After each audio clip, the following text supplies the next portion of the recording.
So welcome, everyone.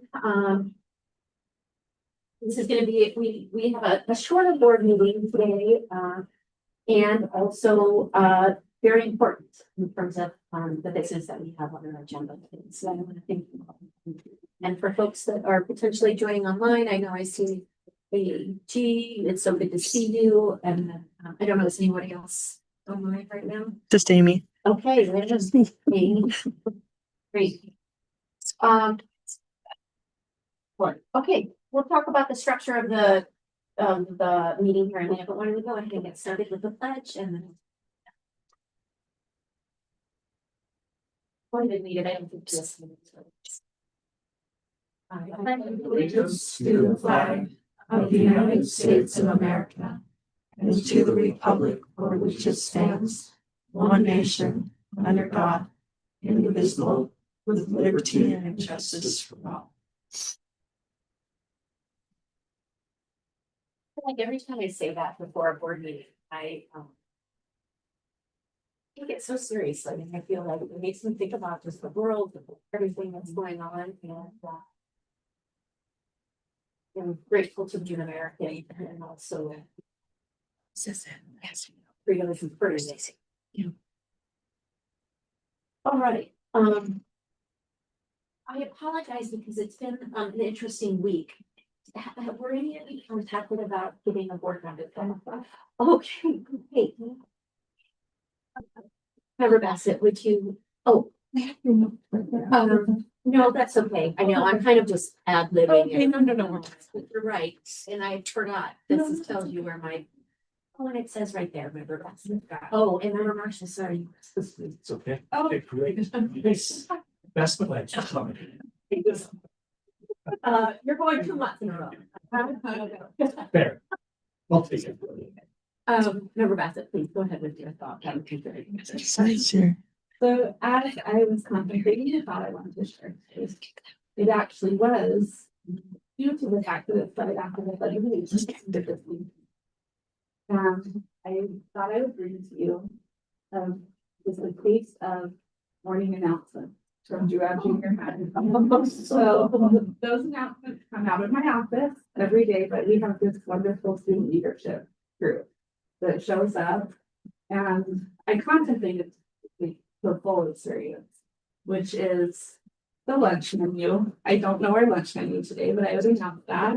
We have the pledge. I heard it might be best. We have, okay. While we wait for the pledge, we usually have some sort of history fact, historical fact. That's, join me in the pledge while you wait. Did you know?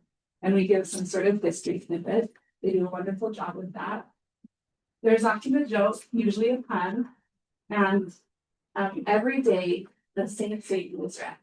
And this is a theme that our school chose for the year. And it is timely and it's beautiful. We are the junior. And the theme is that of courageous mind. And so every day of my life this year, I hear students say out loud, it takes courage to be kind. So be courageous and kind today. And that is a mantra that I hear every day. So I share with you the school theme that I chose, as is often my feeling, a poem that goes along with that. I love sharing poetry. And because we've had this theme of courageous kindness as a school, someone gifted me this book. It's The Path to Kindness, Poems of Human Joy. And this one is very timely. It's a spring, and I think connects to not just that spring. The poem is called simply Kindness by Rosemary. Consider the tulip. How long ago someone's hands planted a bulb and gave to this place a living scrap of beauty. How it rises every spring out of the same soil, which is of sorts not at all the same soil. Consider the 6 red petals, the yellow at the center, the soft green rubber of the stem, how it bows to the world. How, the longer you sit beside the tulip, the more you want to bow to.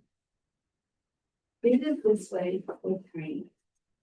Someone plants in someone else a bit of beauty. a kind word, perhaps, or a touch, the gift of their time or their smile. And years later, in that inner soil, that beauty emerges again, pushing aside the deadlies, insisting on loving. A celebration of the one who planted it, the one who perceives it, and the fertile place where it has grown. We'll end with, it takes courage to be kind, so be kind and courageous to be. I say this all the time, of course. You all hearing the angels? And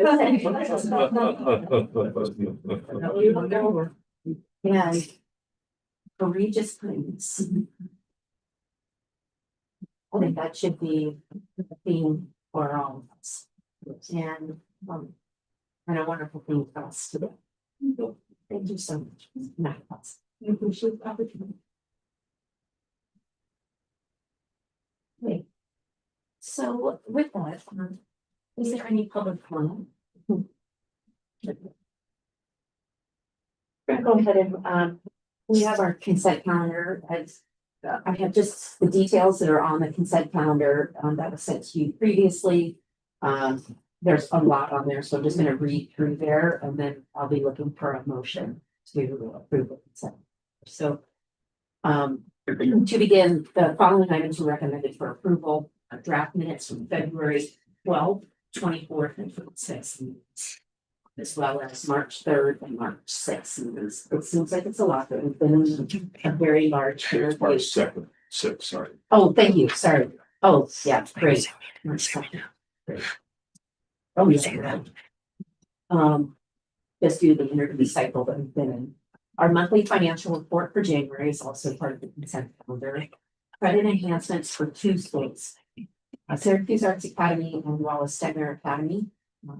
Venture Academy has submitted an articulation agreement with Maria Montessori Academy. 5 charter agreements for our newly approved schools, which we have gone through over the last several months, but I'll say them just as a reminder: Cambridge Preparatory Academy and Sign Leadership Academy, Ripple Academy, Louisa May Alcott Community School, and the Hearthstone Academy, formerly known as Daybreak Academy. And they are in the interview process. Lincoln Academy has a satellite authorization that's set to expire in January 2027. They are requesting a waiver recommendation from us, the State Charter School Board, to Board Rules 27752 to allow 7 additional months for them to open in August of 2027. If you recall, we had another school previously. I think our schools, just based on the current financial climate, real estate, and the ability to set a school up and run it. That's or the salary for that. That's probably a little bit more trying to do that. City Academy has a large expansion authorization that is set to expire in January of 2027. They are also requesting a waiver recommendation from us for the same board rule to allow 7 additional months for them to open. So those are our items on our consent calendar. And as always, I'm looking for a motion, but also if there's something that you have questions about.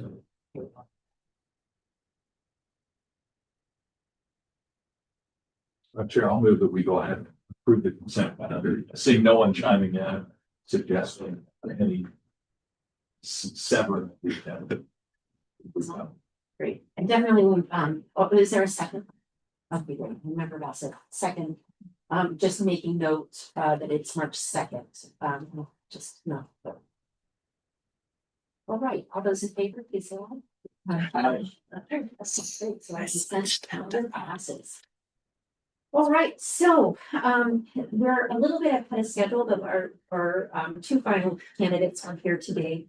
Or the next section on our agenda is our executive director interviews.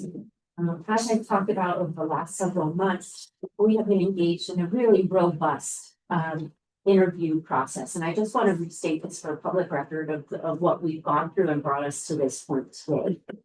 And back in December, our executive director serving at the time resigned, and we that put in the motion for us to search for a new executive director. From there, we posted the position, posted for 3 in a few weeks, and we have over about 25 people applied for the position. From there, we conducted a first round of interviews. We invited 8 of those 25 individuals to virtual interviews, and from there we narrowed the pool to 5 candidates that were then interviewed in closed session, hence all the dates, by the full board. That led us to where we are today, that we've narrowed that to 5 and 2. So it has been definitely, but as I mentioned, a very thorough and we hope transparent process. Sure. Yes, I just know, I just wanted to run point. I think you said the 5 candidates were interviewed in closed session. I think they were all interviewed Oh, you're in right. open oh, session. you're right. Yes, You did hold a closed you session. did to talk about The that. candidates Or, all- yes, thank you. Yes, thank you, Karen. Thank you, thank you. Just for those who watch. No, that is really important. And also those interviews are posted. So if anybody would like to watch those, thank you so much. Great. And I just, before we dive into these next two, I want to say publicly as well, that one of the aspects that we all hold so dear, and actually that I cherish as part of the Charter School movement in the state of Utah, is there's so many people are vested about this work. From the family who decide to enroll their child into a charter school, to the boards, to the school directors, to the teachers, to the kids, right, to the families, to everyone, including ourselves. There's so much passion in this movement, and I want to thank everyone that has reached out to us, shared their opinions, their insights over the last several months, because that only it amplifies everyone's voice, and it also speaks to that passion that I'm talking about. That we want to hear from people, right? It shows that people care, and our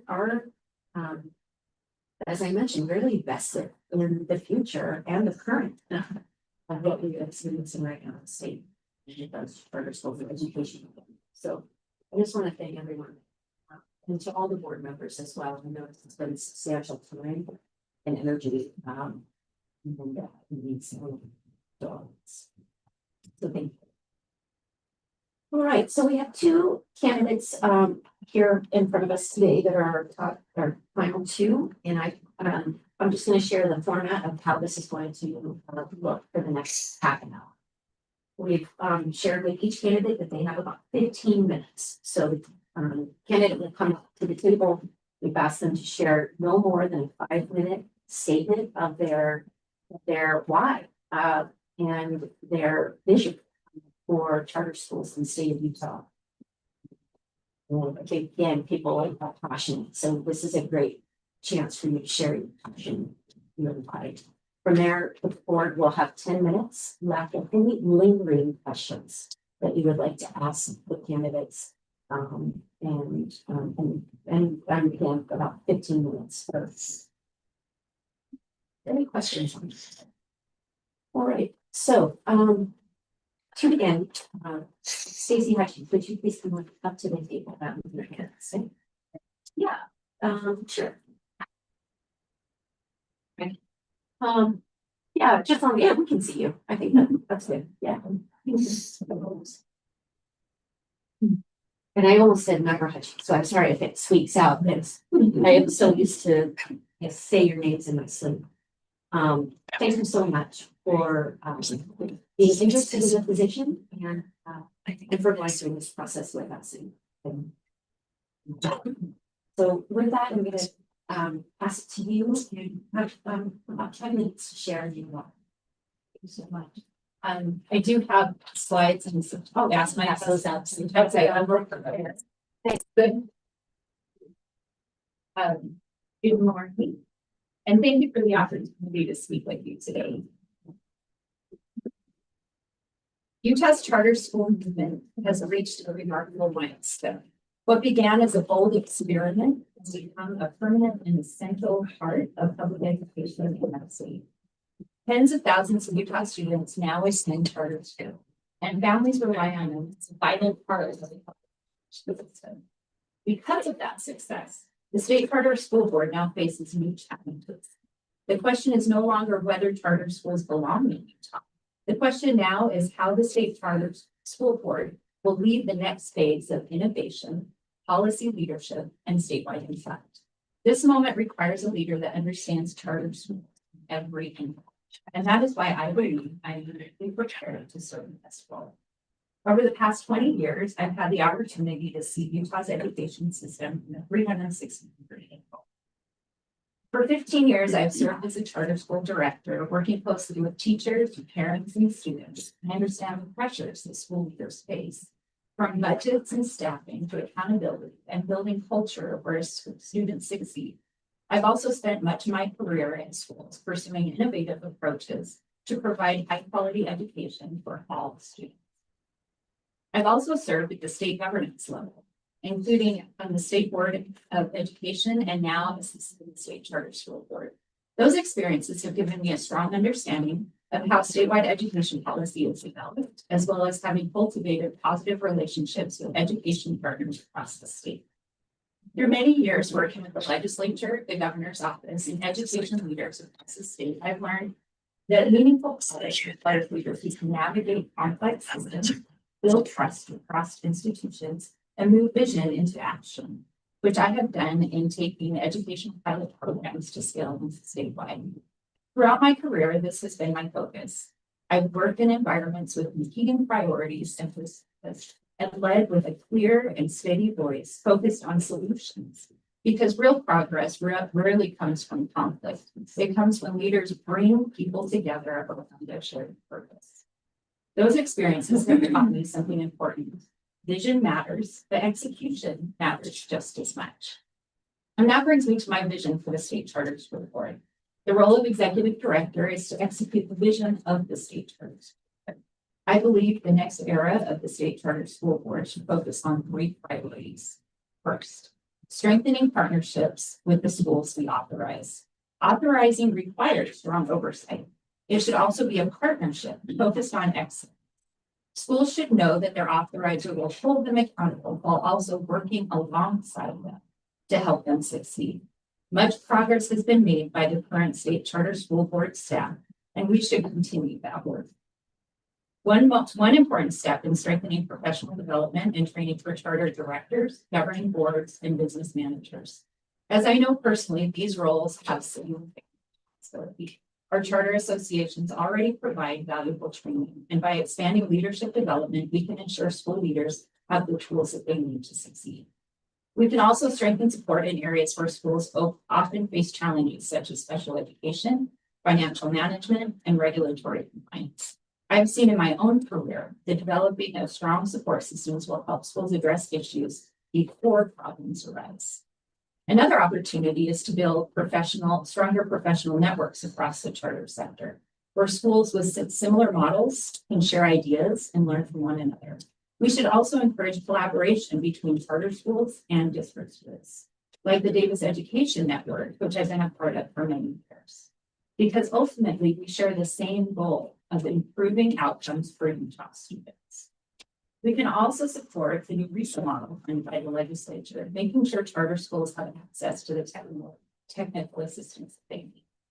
Just as important, we must listen carefully to the people doing the work. By engaging directly with charter leaders and governing boards, we can ensure the supports we provide truly meet their needs. At the foundation of all of this, relationships must be built on trust. When schools trust their authorizer, they are more transparent about their challenges and more willing to collaborate on solutions, allowing us to focus on what matters most, improving opportunities and outcomes for students. Second, leading a proactive policy vision for charter schools. Utah charter schools represent innovation, flexibility, and opportunity for families. And those strengths need to be clearly represented in policy conversations at the campus and across the education system. The State Charter School Board should not simply respond to policy changes. It should help to shape them. That means the State Charter School Board must lead its own legislative policy and vision. Rather than reacting to the priorities of other stakeholders, we should review, assess, prioritize, and even create bills ourselves so we can support and oppose legislation with our own. Part of that work is ensuring charter schools have the resources and policy environment they need to succeed. Protecting and when possible enhancing equitable funding, reducing unnecessary administrative and reporting burdens, and removing barriers in statute or rule that make it harder for schools to serve students and families. Strong policy leadership also requires partnership. The board should be a proactive and trusting partner with the State Board of Education, the legislature, and the governor's office. This requires time and effort to build these relationships with legislative charter school champions and also earn the trust of charter critics in the legislature. Monthly meetings should be held with Chairman Hymas and Superintendent Hart to maintain a strong connection and shared visions, both of whom I serve with on the state. Doing this well requires competent leadership, strong relationships, and the willingness to speak clearly about what charter schools need to continue serving Utah families. And third, advancing the story and impact of Utah charter schools. Across our state, charter schools are creating life-changing opportunities for students. Those successes should not remain local stories. They should help shape the statewide conversation about what is possible in education. The State Charter School Board should lead consistent and proactive communication effort, highlighting the remarkable work happening in charter schools across Utah. That means sharing success stories not only within the charter community, but with legislators, policymakers, educators, and families across the state. When people in Utah think about innovation and solving problems in education, charter schools should be the first place they look for ideas and solutions. I've long believed charter schools serve as the laboratories of innovation in public education. Utah charters have developed remarkable models, specialized academic programs, career pathways, and instructional approaches that meet the unique needs of students and families. We should continue encouraging that innovation, but we must also share that what we learn more broadly. By showcasing successful models and sharing best practices, charter schools can help strengthen education across all public schools in Utah. This also means equipping charter school champions across the state with clear examples of success, stories, data, and outcomes that demonstrate the impact of these schools. At the same time, we should listen thoughtfully to our critics. When concerns arise, the best response is not defensiveness, it is evidence. By supporting research, collecting meaningful data, and sharing results, the State Charter School Board can help position Utah as a national leader in charter school innovation and effectiveness. Ultimately, the goal is not simply to promote charter schools, it is to lead conversations about how education can continue to improve for all students. If we strengthen our partnerships, lead proactively in policy, and more clearly communicate our Utah's charter sector will not only continue to grow, but will become a national model for excellence. The executive director must be someone who can bring diverse perspectives together and foster collaboration rather than division. It requires a leader who understands education from multiple perspectives and who can bridge the worlds of classrooms, governance, and education systems. We are in a season of strategic elevation, and the State Charter School Board and the charter schools it serves deserves an executive director who is fully focused without competing ambitions on what it will take to execute our strategic goals and lead this next chapter of the charter school excellence in Utah. And I am ready to lead the partnerships, policy, and vision that will help them thrive. Thank you. Thank you. Thank you, Stacey. Oh, yes. That's right. Oh, I wanted to say nothing. Yes. Thank you. Yeah, it is true. Thank you, Becca. Yes. I don't know if you were saying this, I was shaking my head multiple times. I really like that strategic elevation. I like a lot of that. Everything said, but just okay, board members, just a few minutes. Lingering questions, thoughts, responses to what you just heard. I'm just chomping at the bit, so that's what Dan? Yes, please, go ahead. Super quick questions. Member Hutchins, thank you. We have here in the room 6, well, Brendan's walking out, I don't want to put him on the spot. Employees, I'm not an employee of the state of our school. I'm here, on a volunteer basis. It's not my day to day, as it is for several people in this room. They're very, very important to us.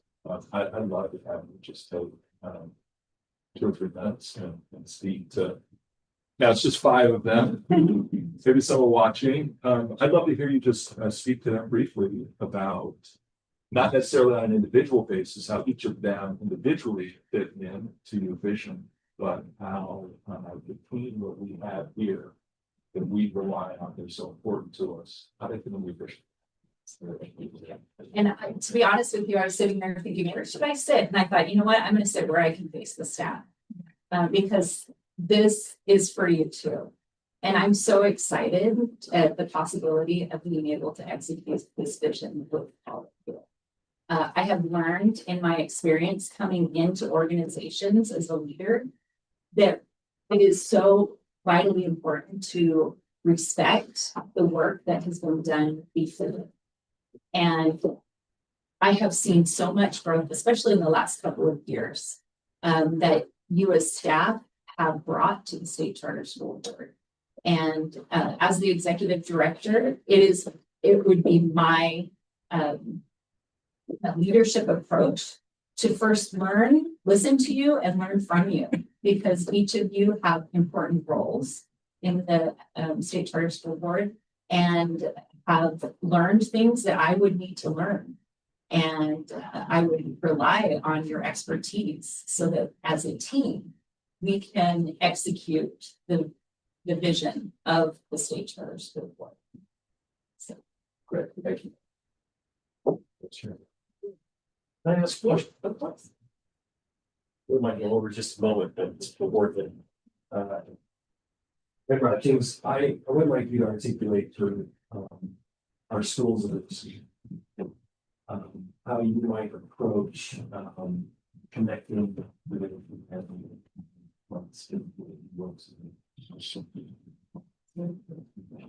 I think coming to this position with the background that I have, having been in their shoes, many of their shoes, starting as a teacher in a charter school, becoming an administrator, being a director. I've been working with the charter schools and with the great people who work in the charter schools. I've been in many of their shoes, and I look forward to sitting with them with a common understanding of the passion that charter school staff have for students and for their schools, and also understanding personally the challenges that they face, which brings to a relationship building opportunity where we have that shared perspective and understanding. So as we are trying to work together to make sure that their charter school fulfills the vision of their boards, that we're doing that together. And one of the things I'm really excited about is to see the amazing work and innovation that's going on in many of the charter schools. I've seen many, but I definitely haven't seen all of it. And that's just one thing that really fuels me, is to see passionate educators executing innovative approaches with a desire to meet the needs of every student in their school. And it's so important that we learn from each other and that we build those relationships through visits, through support, through learning from the charter schools and their leaders' successes, and also supporting each other when there are challenges. I appreciate that. Inspiring as a charter director, but you had mentioned some additional strategic goals. Obviously, there's some that currently stuff out. Can you think of other ones that you could present or bring to the table that could you know, in terms of I think just generally a focus on relationship building across the board. I already spoke to that a little bit, but I think that is a priority. as far as finding different ways, visiting schools, really getting to know what's going on, so that really with the focus of being able to share their successes and to be able to, really be able to brag about what is going on in our charter schools to all of our stakeholders. I think that on the ground relationship building and getting to know the charter schools and the leaders and the staff there, and being able to showcase the great things that are going on, to be able to go to our other education partners and be able to let them know that we have solutions to some of the problems that education in the state are generally facing, and helping our charter schools become part of that conversation across the state.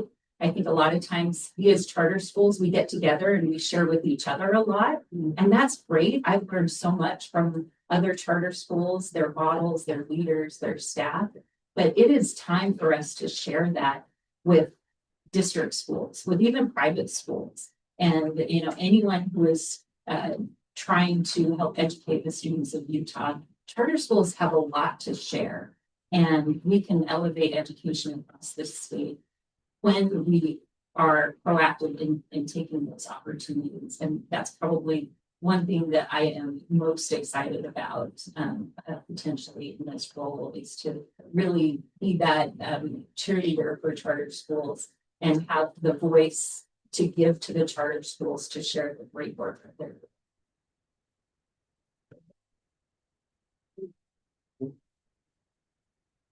Any other questions? So we're almost at our time. I'm actually thank you. We're so appreciative of your time, your energy, passion, and interest in the position. I think I mentioned this before, but I want to say it again. This is the second time I've gone through an executive director search. I've been before. And this time around was very different than the one I went through a few years ago. One of that is the caliber and the breadth of individuals. That speaks to, I think, what you were saying, is that this is the beginning of your I wanted to say your speech, but that's it. But the beginning of your statement at the beginning, just as that we think about this new era that we're in, and it's very different than when the charter school movement began in the same. So incredible. Thank you so much. We're going to ask the next few minutes to join us. You are welcome to stay and talk about we'll do the free group.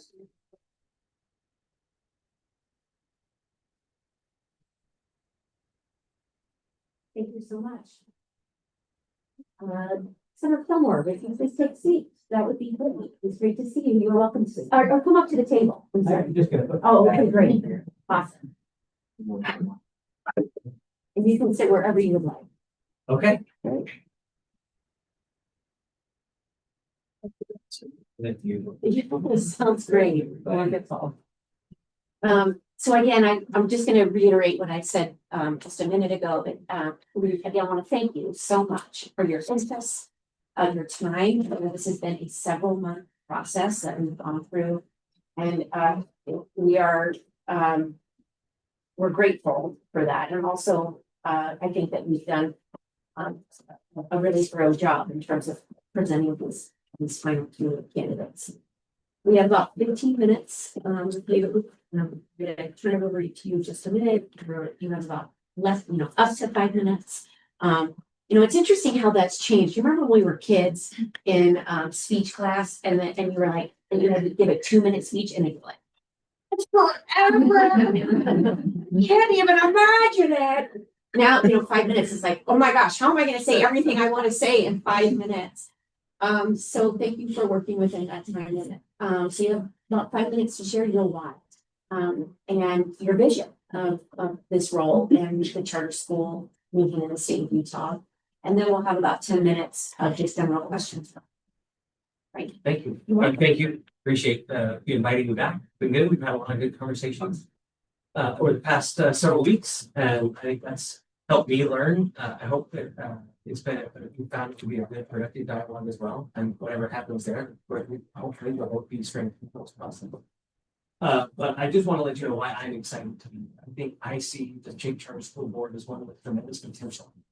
But I'm in a position that we can help you realize by leveling up the state charter school board and make it broader than just the board. I think that's important, but we want to level up the charter school movement. And I'd be excited to work with you on that. That really is my why, right? I want to take, help charter schools move up in that level, be part of the conversation in a way they haven't been before by focusing on often strengthening at the board level, the oversight and support we provide to our schools by making training and the resources we provide more meaningful, more relevant. We talked earlier about how the last 2 years, and really for the foreseeable future, charters are going to be facing an environment that they never faced in before, where enrollment statewide is declining. Charter schools have been always able to capture the majority of the growth inside Utah's public schools, but that growth is gone now, and districts are shrinking. I mentioned already earlier, I'm on the school community council at my Jolly Elementary School, and they've gone down in the last 3 years from more than 1,000 students to 1,000 students. Just the way they're bound, just as the demographics of the state are changing, and that's going to have a major impact on charter schools. We can help solve that problem by continuing to authorize the high quality schools. Families choose charter schools when they see opportunity in that school. They are not finding working in the location, and they keep choosing places charter schools when they get the results consistently and excellently. And so that ought to be the vision that we have going forward to ensure that schools we authorize offer compelling visions, real alternatives, and that they do that really well. And that they've got a realistic path of building a new enrollment, especially in the decline of rural environment. The state charter school board and charter schools can be a greater influence in state education policy, but so far we haven't taken that opportunity. We need to be an influential voice in that broad landscape and not only be seen as people who speak just on charter school issues. Almost all of the funding that goes to charter schools is on the same formula that applies to every other school. Almost every regulation that affects charter schools has the same impact on school districts. And if we are only focused on 2 or 3% that is charter specific, then we are missing a bigger picture.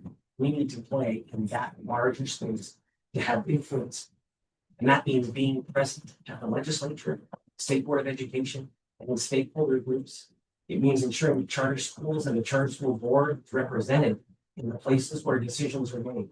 And it means being part of a broader conversation in Utah and across the country by being part of policy conferences, policy groups, and policy committees, associations of charter board authorizers of national charter school movements and national education policy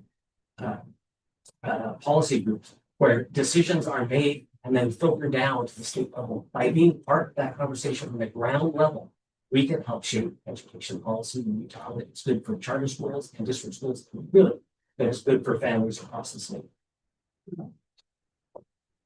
So we also need to strengthen our relationship with our stakeholders. That's another part of my pledge. Our stakeholders include the policymakers, the legislature, and the state board of education. We need to attend legislative and USPB meetings on a consistent basis.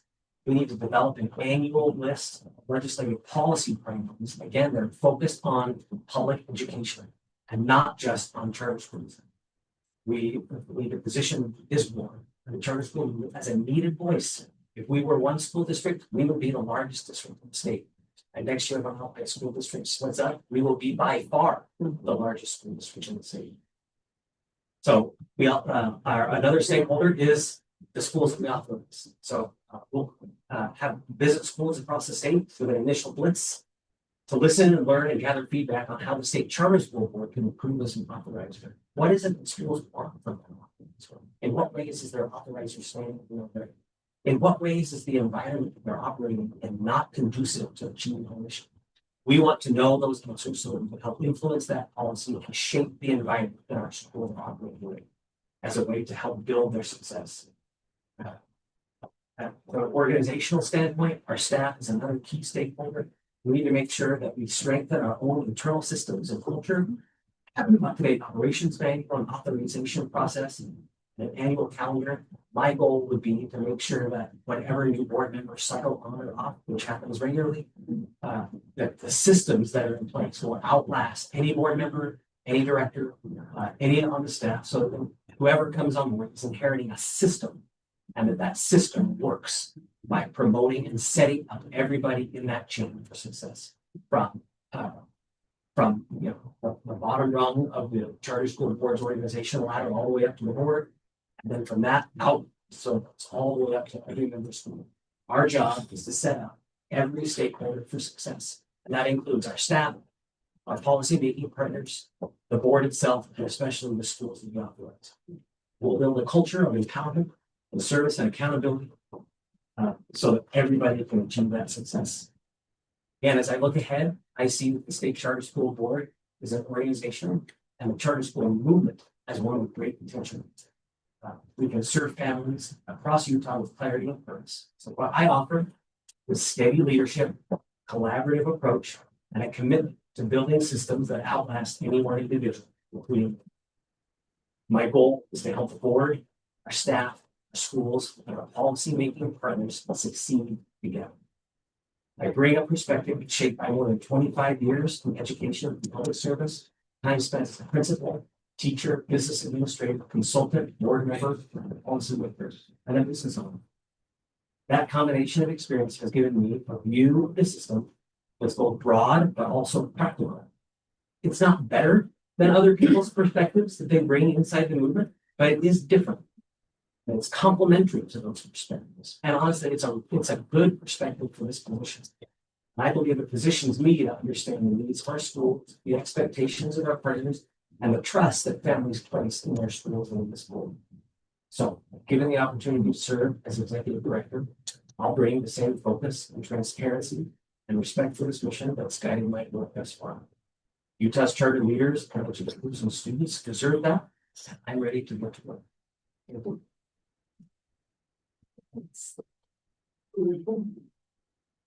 No doubt that you are ready to get to work. That is for sure. Appreciate that. Board members. Questions?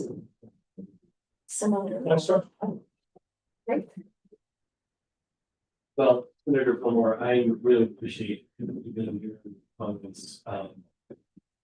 Having had several conversations with people, I just really your focus on school and issues and so flexibility. Because others haven't had a chance to do it all, I'd like to give you ask a similar question I asked previously. You mentioned in your statement there, use the term blitz to get out and get in front of the schools. Anytime there's change, that is exciting, but it's also so. I just like to give you a chance to speak to maybe the schools that are watching or tuning into this after our department for schools. Can you just be able to share with? I'd like you to share with them your thoughts on representing every school and kind of how you. If you could just expand a little bit, and I know your comments included something, so maybe just give your thoughts about how you see representing every school and making sure that, from your lens, Thank you. I appreciate that question. Yeah, my goal is to get out to as many schools as possible, but really to meet with as many directors and board members, be able to hear their feedback about how they think they're authorized to do a better job of operating school, which really I think means setting that school up for success. So I think, as you know, many people in the room know, I've been a broad educational choice supporter for my entire life. And educational choice is only a reality if there is also education variety. Without that variety, there really is no choice. So I love that there is just such a wonderful tapestry of charter schools that I think there is no right model for education. There can be a right model for education for a specific kid, but we have 650,000 of them. And so the needs of those children are going to be wide and varied, and there should be wide and varied schools and educational approaches that address them. When we talk about what education ought to be in Utah, it is not about educating 650,000 children. It is about educating this child and then doing that 650,000 times. And that takes tremendous variety of because every parent to choose the education that best fits the needs of their children. And that's something I celebrate the diversity that is right. This Utah Charter School movement. I've worked with schools for a wide range of educational approaches, political philosophies, sizes, and locations. Again, I will show respect to all of those and I'll continue to do so. I want everybody's perspective because there's not going to be one right answer for a specific child or for any specific school. Well,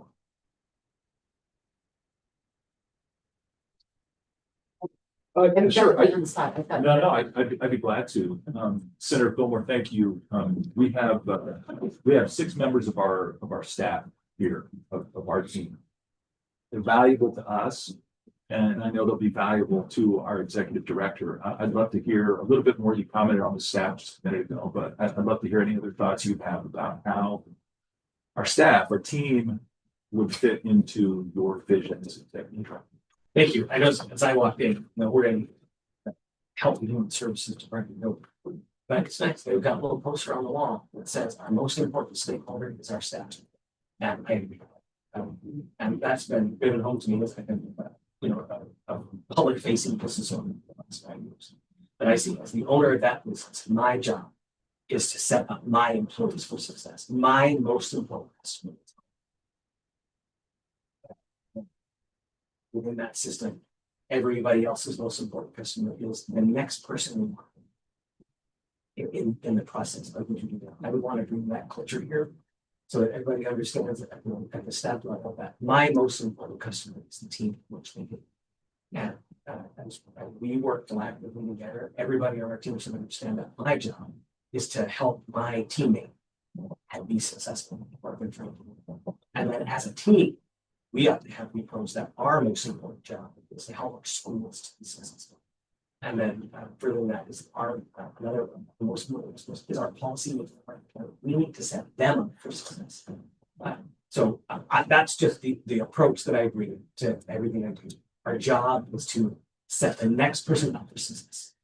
That's the way that I manage the team that's here, and the way that I hope we work together to be able to achieve the goals that we set by increase our influence at the state policy level, by increasing our support developments in the schools developments.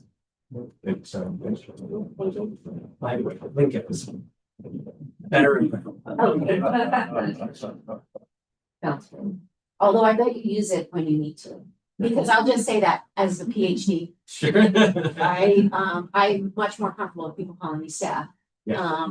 Right, but when I need to, I'm Dr. Slay. So, you've burned it. It's really good. Thank you so much. And thank you for solution. Go ahead. I'm just gonna drill down a little bit on what our vice We have a chair. few minutes left. Yeah, Great. and you mentioned that for the last 6 years, you've been business owner, I like very tasty business. But you mentioned that your most important stakeholder, your most important customer are the people that work for you. What have you learned? What helped you to set them up for success? What things have you done that have helped them be happy employees and work well and be productive and so on? So the most important thing we need to have to be positive. Right? When people come to work, what they like or don't like culture. It's like we value from issues. Do we have independence? Do we work and drive things out? We have to support them. Are the people above me empowering me and then standing behind me when I make a decision, even if that decision doesn't go very well? I think another sign that you see on the racial justice is that success comes from handling mistakes well. Not exactly in the words that's on that poster, but that's the sentiment, and it's the sentiment. I have always been unafraid. Mistakes are how. So it's about building that positive culture. Every day they are empowered to do their job.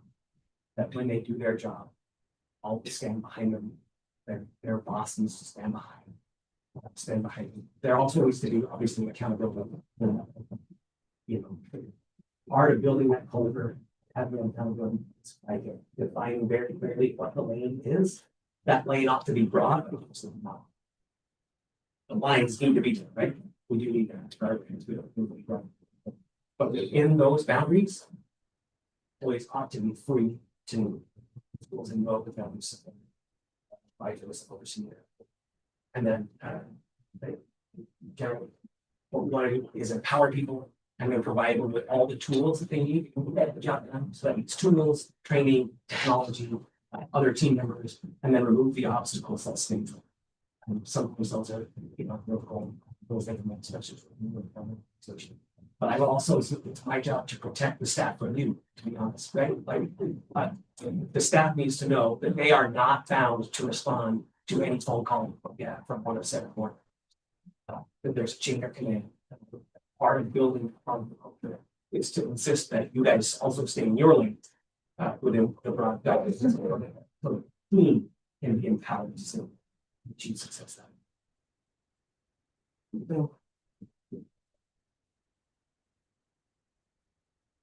Member Bassett and Member Marshall.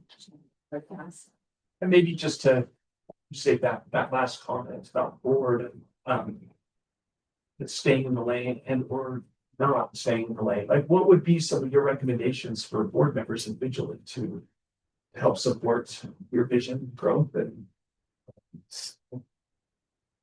move the charter space forward? So I would do this a lot with charter school boards, where some consultant training for so forgive me if you have this little. So what I would always insist on is creating a board member code of conduct. That code of conduct outlines how the board's staff. There is a specific chain of command, so to speak, away from it. Just like the board acts when the board is together and makes a unified decision. And that any individual board member is not empowered to direct the resources of staff. So as long as we can really just craft those guidelines and get broad agreement ahead of time, I think it makes it a lot easier to manage because we have written documents to all that. And so if I ever get a complaint from a staff member, and get pressure from a board member who's really starting to decide to but I can come back from that signed board member code of the policies that you guys have to govern how you govern. You guys, I can tell you have a desire to be very effective board that governs your organization, governs your staff, and that governs the schools. Govern schools, but govern the authorization process for schools. I would just want those to just make sure that we have very clear written guidelines so that everybody knows what their guidelines are. Once those guidelines are clear, it's very easy to achieve success. But if they are not clear, it is very easy to like not achieve success.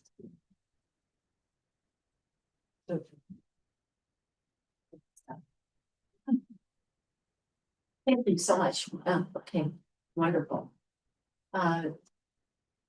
Lincoln, Yes. we thank you so much for your time and really working with us over the last several months going through this process.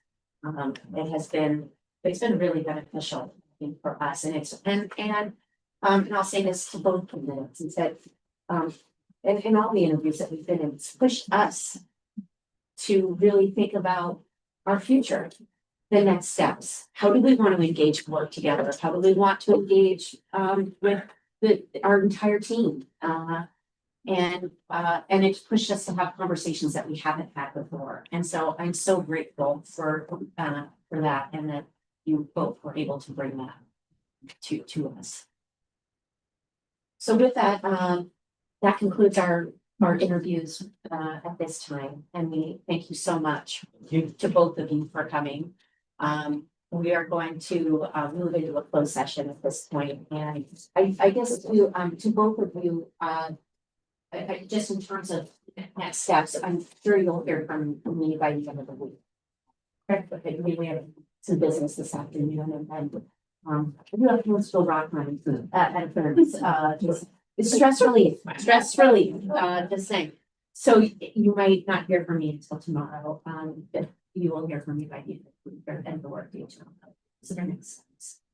Thank you so much. Thank you both so much. Thank you so much. Board members, anything else? Okay, great, wonderful. It will take just a moment to say, and then we'll move into our closed sessions. Okay, sounds good. So she has, we have to keep it open for now. And so they're gonna make the motion. Oh, yeah. They have to make the motion. They have to say. Yes. That's like the full screen. Is it this? Oh, I Like think it when we is. share it? I think it is. That one. It's like when I share it, always shows like the top and the bottom. Yeah. You can. I think it's that, but I'm not positive. I think it's The seed graphic. like this. Simple. It's, but it's clean, but it's nice. So then I can just share the screen. Yeah. We have to make sure if he makes the right motion. Yes. Sure. Have it on there. All right, board members, we're, some folks are, using taking personal needs, and we'll come back and we'll officially move into closed session. Yeah.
for us to move into closed session to discuss the character of competence of an individual. Can I have a second? I'll say. Okay, we're gonna do a roll call for this. Member Beesner, Yes. member Bassett, Yes. vice chair. Yes. Yes. Yes. And I'm a yes as well. All right, so we're gonna move into closed session. Okay, give us. Yeah, give us. Short moment, just.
session.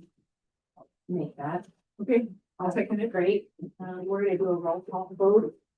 Member Eason. Yes.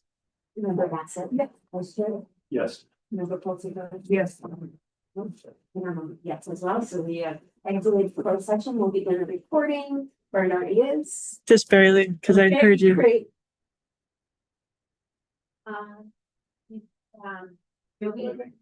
Yes, yes, I was just gonna say, we have one motion we need to make before we jump over to. Go I'd for like it. to motion that we provide the subcommittee authorization to take appropriate action regarding the executive director of benefits. Okay, so, is there a second for that? Also, okay, second for the proposal. Go ahead and do a roll call on that one, just. It's a significant action. We'll start member Eason. Yes. Member Watson.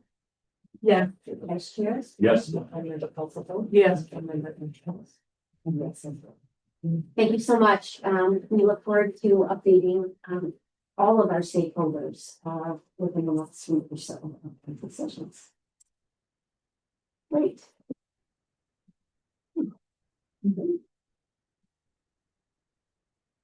And thank you for being so patient with me.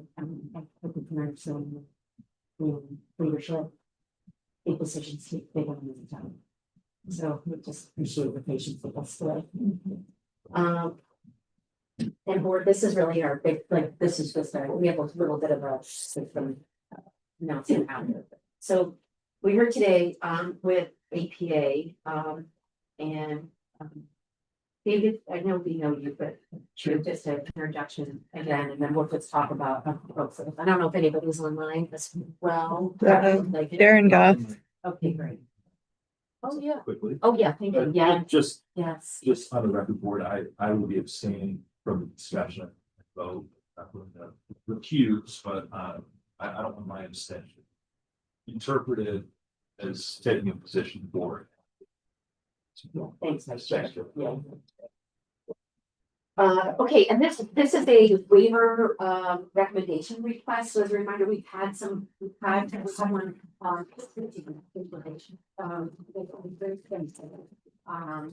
situation, so we're really just voting on the recommendation, then going to SCE. This is a waiver to open earlier. So let's go ahead and maybe provide some context and then we can talk. So I'm David Fred, I'm American Director of Schools in Ontario.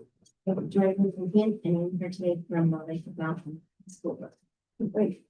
Which is the new district for Eagle Mountain.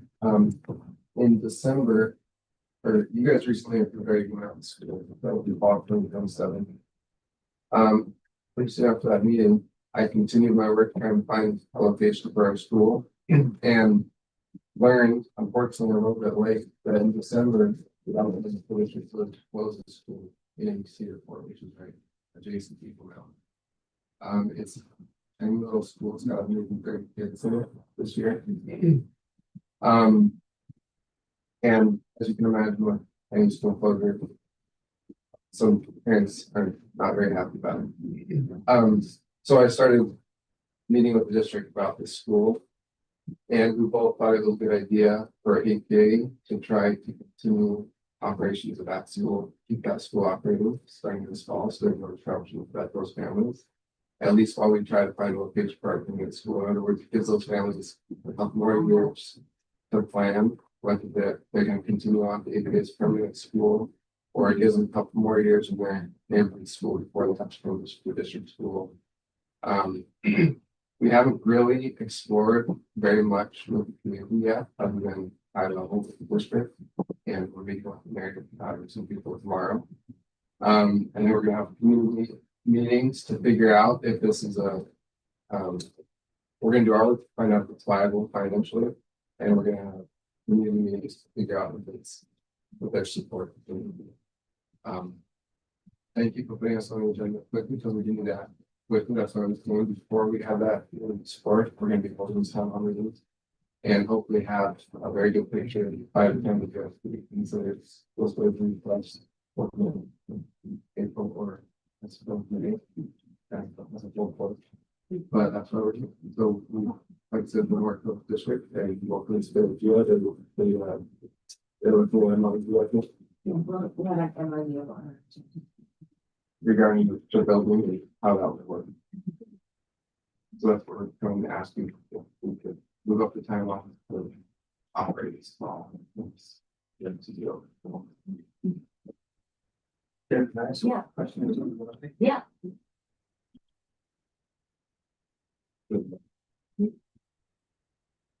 Yeah, I understand, like, did Alpine School District come from the city of Oklahoma? So, yeah. Or was that like, Yeah. Eric, their decision? The state statute says for Alpine to close a building at this point in the transitional period, they have to have permission of the main board and both boards vote on it. So you actually have 14 board members vote. Two separate boards. Two separate boards. Can I just ask, in an area where there's chronic need for seats and growth and all this, why the heck are they closing? So district schools operate a little differently than a charter school. We have to accept everybody in the family. And so this is a little school and it doesn't hold as many, it's the way we have configured the building, it's about 130, 140 kids, it's nice. When APA comes in, they'll reconfigure a little different, they won't serve lunch, so the cafeteria will be converted into more classes. They can have a fewer classes. But at the size of the building for us, if we have more students come in, we overrun the school. We have 17 more kids anticipated to be moving into that school boundary, and that would overwhelm the school. It would create split classes. It just would start to create some. Why not do what everybody else says and put up portables? There is no more room on the property to put up a court. And I'm sorry, I'm not attacking this, but I'm just so puzzled. You're saying we have so much demand here. Instead of expanding the school, we're just gonna close it So and like this- bus all these kids across the valleys. So it's kind of the perfect storm. When we talk about this school, do not think of it as a traditional school. Okay. It used to be just a one-room schoolhouse. And we actually own the property around it. The one-room schoolhouse is owned by the city and is now a museum and a Yeah, city I've office seen it. building. And we've taken a small church that was next to the one-room schoolhouse and converted it into the school. And that currently houses the gym and the library, the principal's office, and then 2 classrooms. And then out behind, we do have 2 satellites. One satellite is the cafeteria, and the second satellite is 8 additional classrooms. Yeah, portable. Portable, yeah, a satellite also has a restroom with it, so it's a. So you're saying So patch this together. we've patched it together, but at the same time, this community has been warned for a very long time that at some point that we were going to close the school. Our city center population is exploding. And it is causing us to build a new school near them. It's not right next to it, but it's an opportunity because we have a new building to move that community into the new You building. just need to set that building up, like you broke ground. That building will open, it's not in Cedar Fort, it is in Eagle Mountain. So the students will be put on a bus and transported to a school. And then depending if they're in Cedar Fort and Fairfield proper, then they will come to the new school. And if they're in the development that was gonna overwhelm the cute little Cedar Fort school, then they will be bused to a separate school. And that new school is projected to open at about 1,000 students. When will that open? It will open in the fall. So that's why we went ahead and made that transition while we had a school that was going to be overrun with growth, and we had a viable option to move into the special. So the kids, the family decision then is go to new big school. Go to the new Bus. big school on a bus or Stay here stay here in their community. and That had the stay, a wealth of school. and the stay here option is not gonna be run by the district. That's what APA will do, come to this. Yes, we would rent the building to them But for a you- couple of years. Why they found additional sites, because again, you cannot expand this site anymore. I think your projections, because you're gonna reconfigure the cafeteria, could take it up to about 200. As a district school, I don't have that option of not being large. So you're trying to do this, I'm just gonna keep going, I'll stop. You're trying to do this because, one, it helps this community. Two, maybe not your primary driver, but your kids get introduced to EPA, and hey, if you wanna go to art school down the street. So it's kind of a chance to plant the flag, to put our toes in the water and just, Yeah, you're that out there and see how it is. but the district is supporting this. Well, why do you like this? Lake Mountain's a very unique school district. We are a strong believer in innovation and doing hard things and collaboration. We actually collaborate with most of the charter schools in our boundaries on a regular basis, and actually we will be on the State Board of Education's law and licensing committee to become an authorizer. We see charter schools as really wanting to use them as the innovative labs that we always talked about. And we believe that using them as a district authorized charter and not APA, the thing is separate, that we can really start to use that innovation and let it guide practices in the district. Let us try things, let us dip our toes in the water, try a couple of innovative practices. Let us differentiate our offerings with the Waldorf school or the Woodbridge school. So we're really excited. We don't see them as a competitor, but we really want to be a strategic partner with them as we deal with the growth in our area. And just so you understand the growth of our area, we are very different from the rest of the state. We are growing at about 1,000 students a year. And correct me if I'm wrong, but a lot of the parents haven't been super happy. No, the parents are not super happy with the decision. So this allows the parents to have a win. Have an option. So what's, and might not want. And so your plan for the future, thinking about these parents wanting to stay there. But is your plan for the future that you will move them down the road, or what are you gonna? Our plan for the future is to provide our APA model on, it'll be in a different location, with these on central to so they'll have that option, but it also buys them some time. Yeah, and even like if they wanted to, they could go start with the school for district. We can help them explore that if they really want to. Go there. There's some. I mean, it's free for APA, but I was thinking 5. It's not big after a Waldorf. Including the land is. Oh, because of the property. It's really tight. But that is one of the reasons that as we are looking at it is we do have some communities that would flourish in a Waldorf, but again, some of the flourish in the Waldorf. So I think you were for 400. 630. Okay, so I think you're essentially going to open with some sort of part. I'm just trying to understand what, like, it sounds like you're only at 200 teams. I think maybe 100 year one at we don't know yet, but there's 130 there now, so.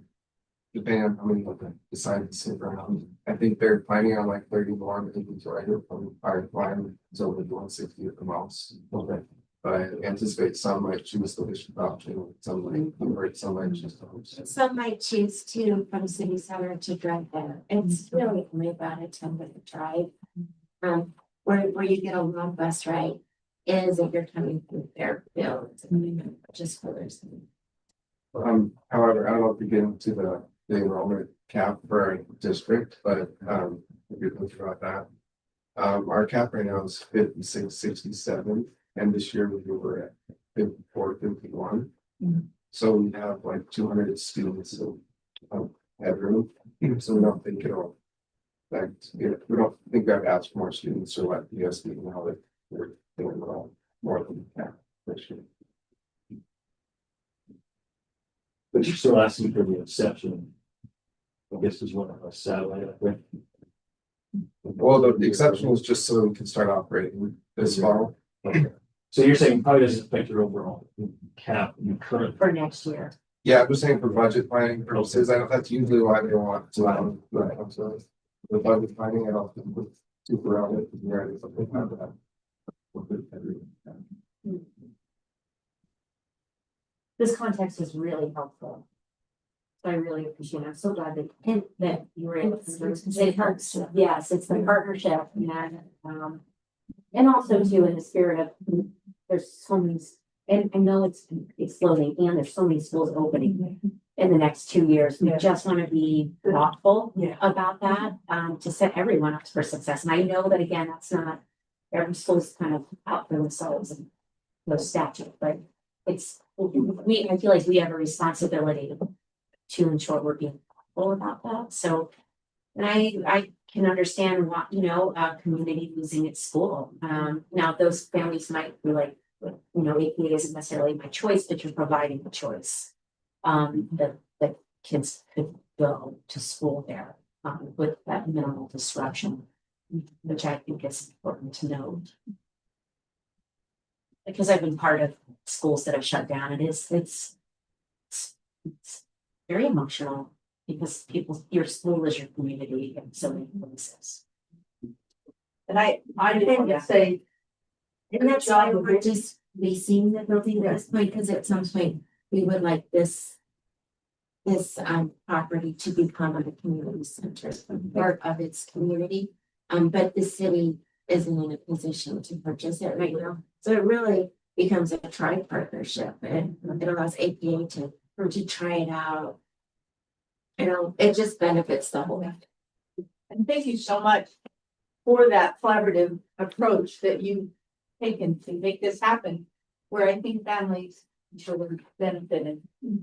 And we just really appreciate this collaborative approach. I just, it's ongoing.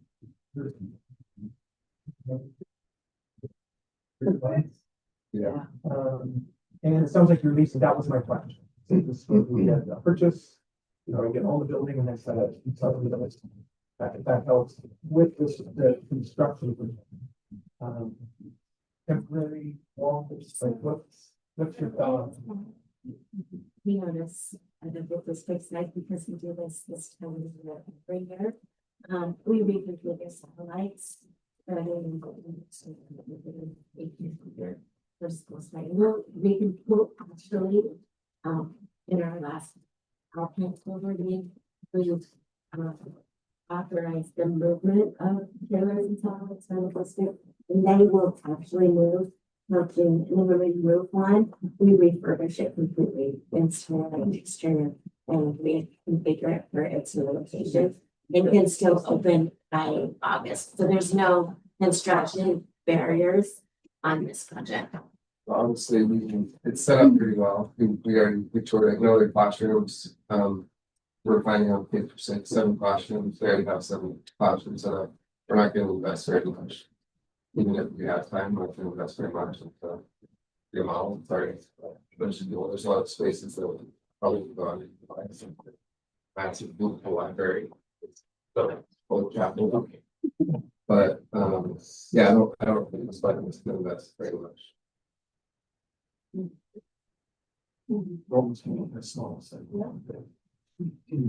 Yeah, and then operationally, I don't see this problem. I mean, depending on what the staff chooses to do, we might already be staff with teachers that want to stay, which is kind of another cool opportunity for this, but they don't really, they're not.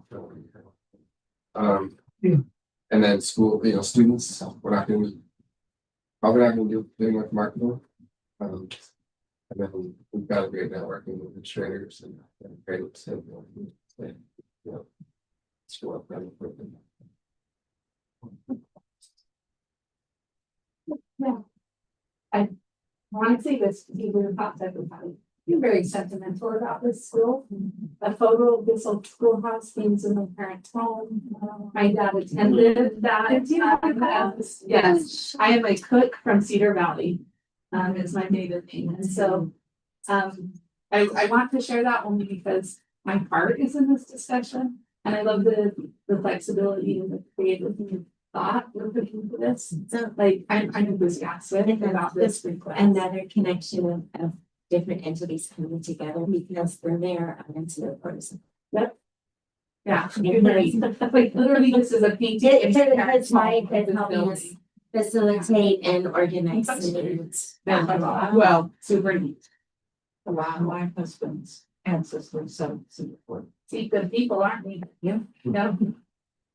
Wow. Sort of cousins. Yeah, we wanted to say 7 degrees of separation. No, yeah. No, but I really do, this thought of supporting that community during something that is a challenge. Yeah. I'm excited about the partnership conversation, yeah. And to be honest, that's one of the things that started putting our mountain board on the platform, the potentially becoming an authorizing society in a community. We also saw the growth overrunning the existing facility and trying to create that balance and knowing that with the charter, you have a little more flexibility to really. Sure, I'm not gonna make. I was just gonna say, I was gonna give it to Member Bassett, but. You should make the motion. Okay, so. We You just have a spoke, playground. Yeah. As a playground. You should. Oh, yeah, I'll thank make you. sure. Yeah, yes, because I wasn't at a school once that No. did not have a playground. It was unfortunate. Okay, So so. it might be an older. Hey. But it Exists. So the motion would be to approve the waiver recommendation request from APA for the Eagle Mount Cedar Valley location, and we're just recommending. But yeah, we're voting to recommend Recommend the waiver requests. Yes. Yeah, I'll make that motion. I think I should second it. Thank you. I love it. Didn't mean to take They're the lead. funny. No, I think that's better done. Okay, No, I just wanted to get to. so we have a motion from Member Bassett and a second from Member Pulsifer. Is there any other discussion? All those in favor? Please say aye. Aye. This passes, so we will forward that recommendation onto USDE and. And David, let's kind of see you next month. I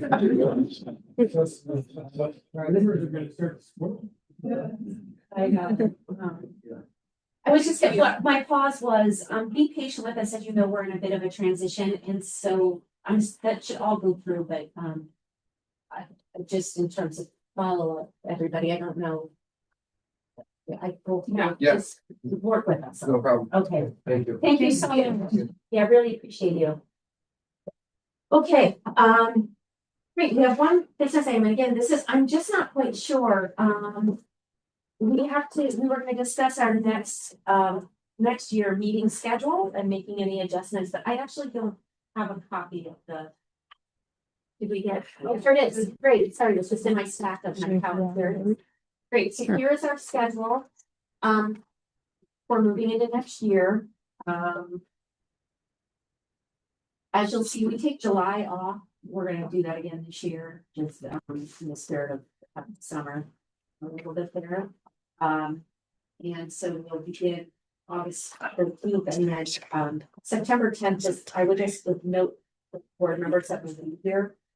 That's one of our most important events. That's where we hear. It's like teasers, the new schools that then we ask to come back and get. So that's one of the big ones. I'd say like September and January. Are the biggies as you're like planning your life and vacations. So many of my students at the university would often look, I don't want to get married and go to Disney at the first week of the semester. Hey, look at the calendar.